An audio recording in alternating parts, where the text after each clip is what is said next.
Good morning, everyone. Happy Thursday. We just got to the hospital and I'm about to go upstairs and see if there are any patients who have arrived. Today I want to explore what loneliness truly means for me. Now, recently I've been struggling with a little bit of this, and I think it's okay to talk about, and we should talk about it, because I feel like a lot of people, especially people with demanding careers, don't talk about it enough. So let's get into it a little bit today. You guys, these stairs are crazy every day. Okay, very busy day, you guys. Well, not really. I have one patient. That's it. I'm not complaining, but my patient hasn't arrived yet. So I'm gonna go back upstairs and do some studying.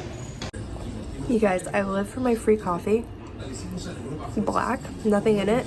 It makes me so happy. By the way, I kind of look like an amoeba because of all these baby hairs. Can't control it. But anyway, free coffee tastes the best. Okay, just finished my coffee and I'm gonna go see if my patient has arrived yet. But anyway, you guys, the blush is blushing. Do we like it? Do we hate it? Be honest. Okay, so this is what one of our pre-op rooms looks like, where patients come to get prepped for surgery. We have the patient bed, the monitor. We're getting ready for a patient to come, so we have the gown and the bag for their belongings. There's always, each one has a bathroom and a little sink to do whatever in the mirror. So yeah, that's what one of our patient rooms look like. They're really nice. But yeah, just waiting for my patient to finally show up. Okay, so still out here at work, obviously. I'm in the bathroom. But anyway, everything's going good so far. I feel like it's a very chill vibe today. But there are not that many scheduled surgeries, so I feel like it's fine. I'm good. I'm happy. I'm gonna go do some studying right now because I just finished doing the patient notes on this, my one and only patient of the day. And so if anything comes that's emergency, obviously I will go and work on that. But as far as the rest of the day is concerned, I'm going to do some studying for my upcoming exam. So I have a pediatrics exam coming up in August, and then my next national exam in September. So lots of studying. I haven't really been doing that much studying, so that's the plan for today. Now, it's important to distinguish loneliness from solitude. Solitude is a choice and a desired state of being alone, often for reflection or peace.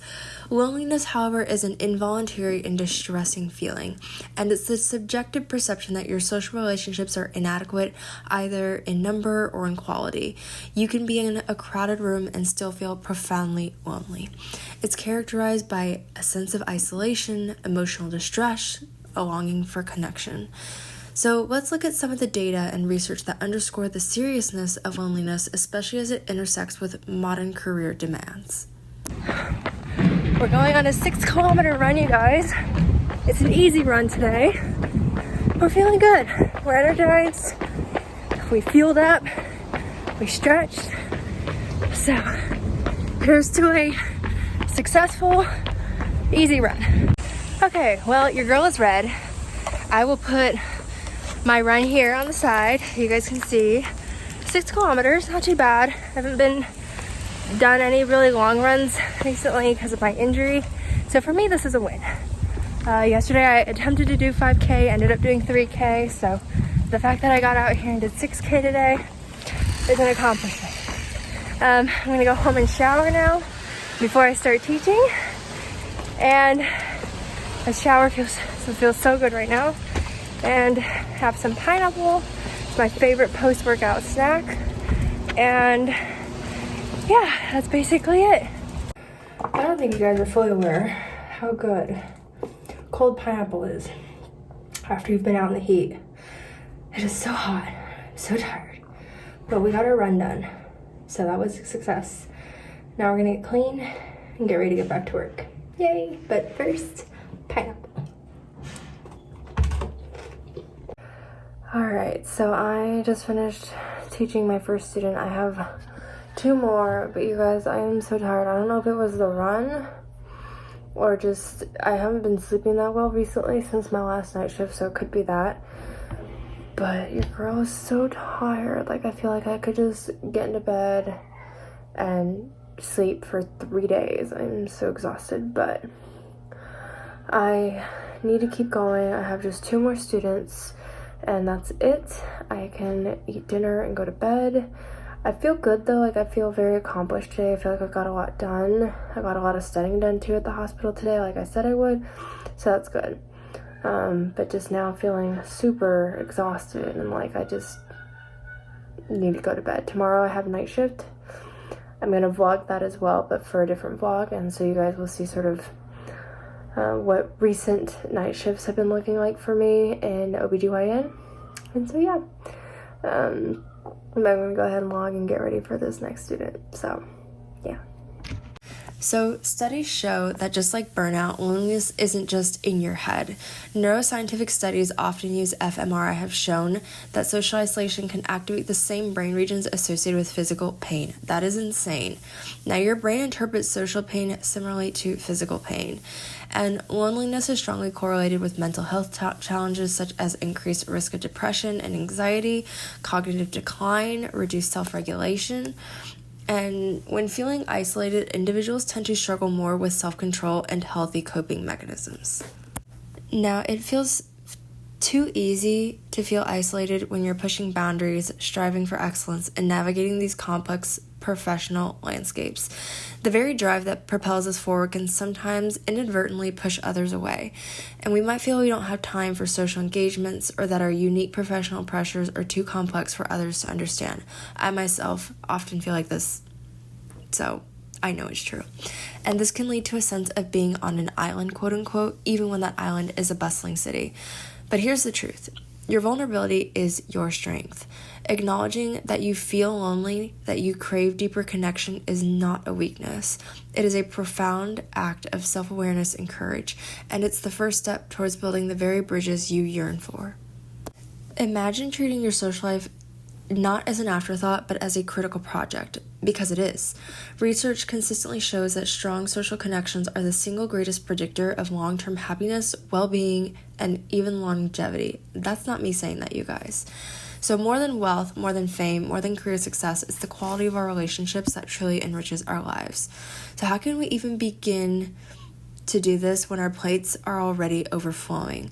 First of all, you want to prioritize presence, not just proximity. You might not have hours for every friend, but you can dedicate moments of true presence. A focused 15-minute video call where you're fully engaged, listening, and sharing is far more valuable than a rushed, distracted hour. Prioritize quality over quantity. And so you can also embrace micro moments of connection. So remember that life isn't just about grand gestures. It's about the small and consistent acts of reaching out. And this isn't just about individual action. It's about collective transformations. And so as leaders, colleagues, as friends, we have the power to create environments where connection isn't just an afterthought, but a core value. Alright, you guys, just finished dinner, brushed at the teepees, everything is good. And we are getting ready for bed. It is currently almost 8 p.m., which I know is early for a lot of people, but your girl has night shift, so I'm getting ready to stay up for about 24 hours. And so, early bedtime is necessary. A few things though before we go to bed is I'm gonna do a yoga routine tonight because I did run a pretty long, intense run today, so I want to make sure my muscles are getting all the attention that they deserve. And I'm also getting up early tomorrow to do another 6K because I won't be able to run later in the day tomorrow. And obviously my normal stuff, my meditation, my journaling, things like that. Your girl also did her eyebrows. I kind of messed up a little bit right here, but you know, who's gonna tell? I also did some dermaplaning, so everything is looking extra smooth, and so we are totally ready for the wonderful, wonderful patients we will be attending to tomorrow. So, got the hair up. If you are a girl with long hair, I totally recommend a protective hairstyle. I personally like to do a bun because it makes my hair have a nice wave to it. But you can do braids or anything, but do not sleep with your hair down or sleep with your hair wet. Don't do those two. So, anyway, we are going to keep going with our evening routine and hopefully be able to sleep, because I've been getting in bed early, but I haven't been able to actually sleep. So we're hopefully going to be able hopefully with the long run I had today, it tired me out enough to where I will just conk out when I'm in bed, but we'll see. So if anything, I hope you leave this video today not just acknowledging loneliness, but empowered to actively combat it. So I really hope you try to commit more to being intentional, vulnerable, and more courageous in your pursuit of genuine human connection. Remember that human connection is one of our needs. If you all, like I did, learned about Pavlov's hierarchy of needs, you know that social connection is very important. And so don't deny yourself that. I know it's difficult to fit in at sometimes, but I promise you, you can find those micro moments to reach out and connect and make sure that you're not completely isolating yourself, because sometimes our demanding professional lives do that to us. So don't let it happen to you. I know it's hard to do, but I believe in you. Alright, you guys, just finished a super relaxing yoga routine. If I'm talking a little weird, it's because the retainers are in.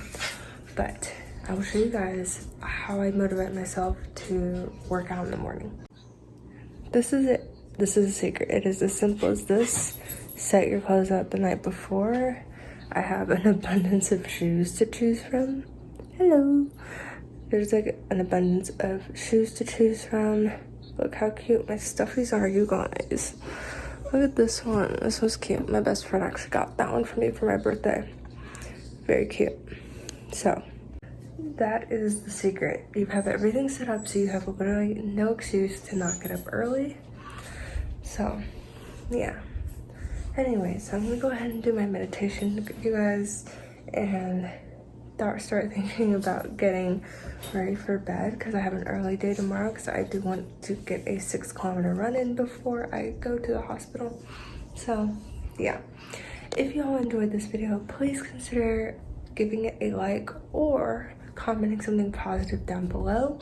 And if you really enjoyed this type of content, please consider subscribing, as I do medical lifestyle content throughout my vlogs and kind of show you guys the reality of what it's like to be doing something similar to what I'm doing, like doing med school and stuff like that. So anyways, I will see you guys in the next one. Bye.